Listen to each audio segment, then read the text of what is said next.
rests on legal obligations incurred by states in this regard, built brick by brick over decades.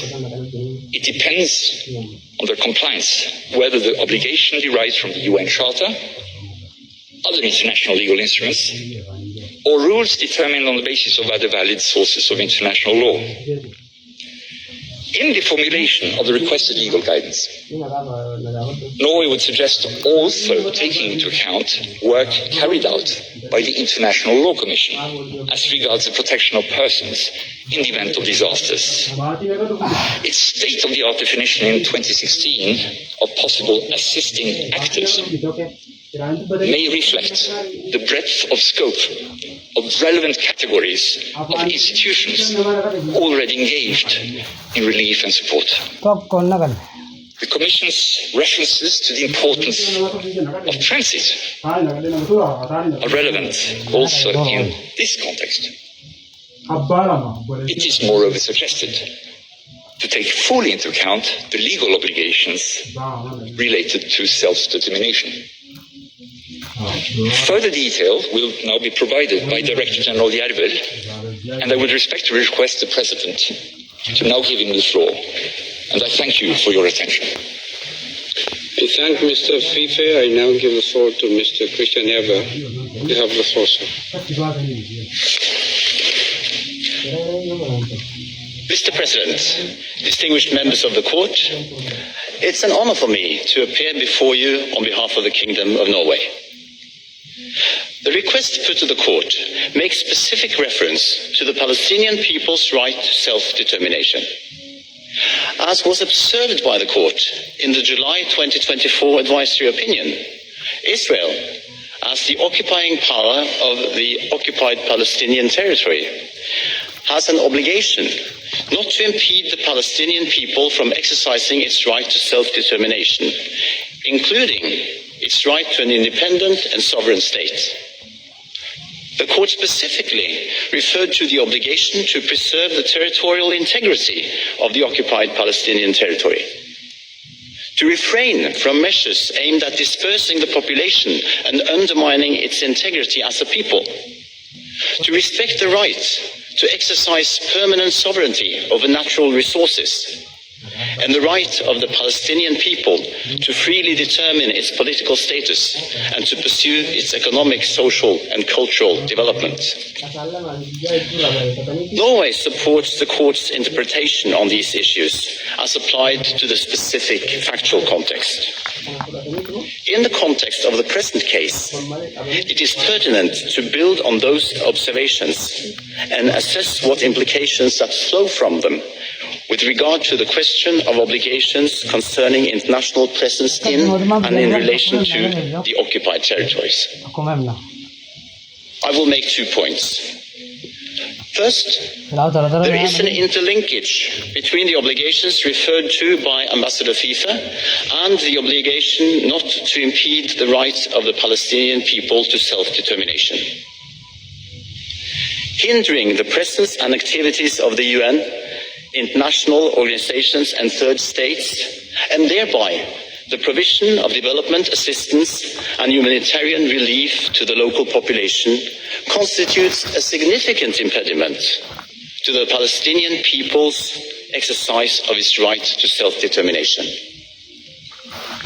This is so in the perspective of Norway because such acts and measures undermine the integrity of the population as a people, and because they obstruct the right of the Palestinian people to freely determine its political status and to pursue its economic, social and cultural development.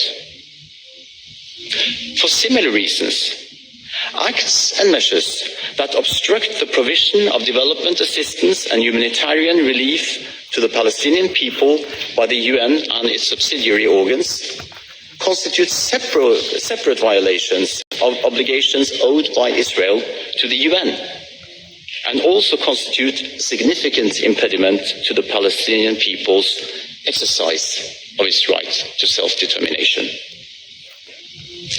Second, the obligation incumbent on Israel not to impede the right of the Palestinian people to self-determination also entails negative obligations.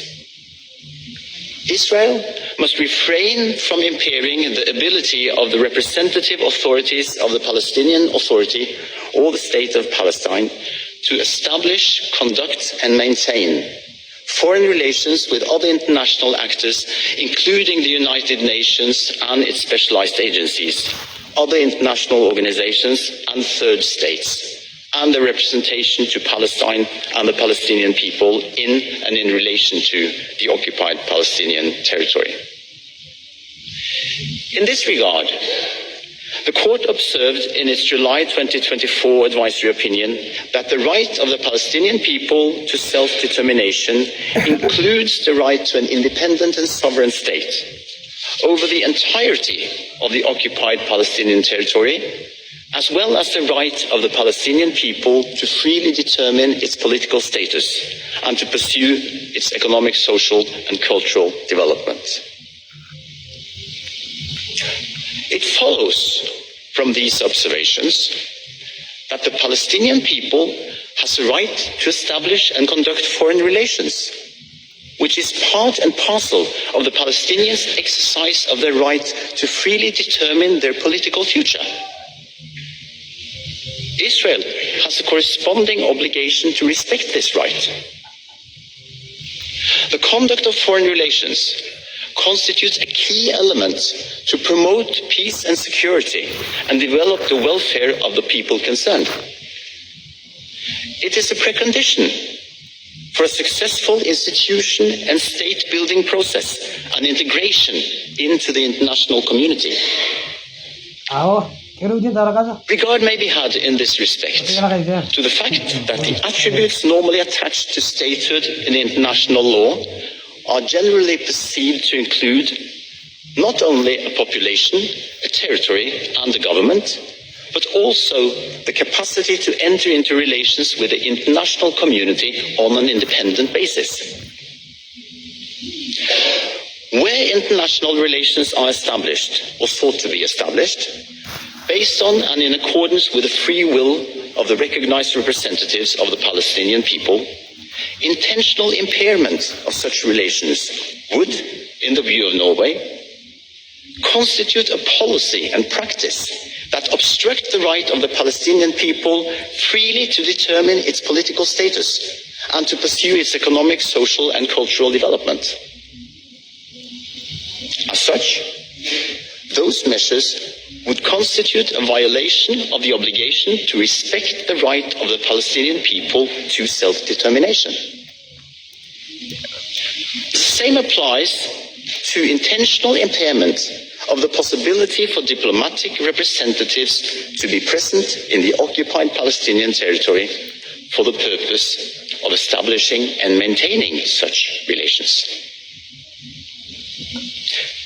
Mr. President, honourable members of the Court, Norway is among the 146 of the 193 member states of the UN that have recognised the state of Palestine as an independent state and subject of international law.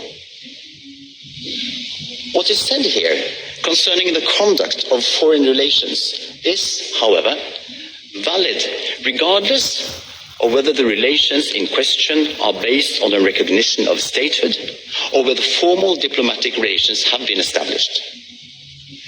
This is so because the right to communicate and carry out foreign relations with the international community forms an integral part of the right of the Palestinian people freely to determine its political status and to pursue its economic, social and cultural development.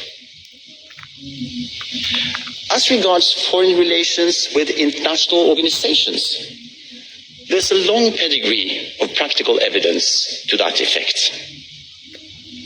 There is also ample evidence of agreements having been concluded in this regard between the representatives of the Palestinian people and international organizations.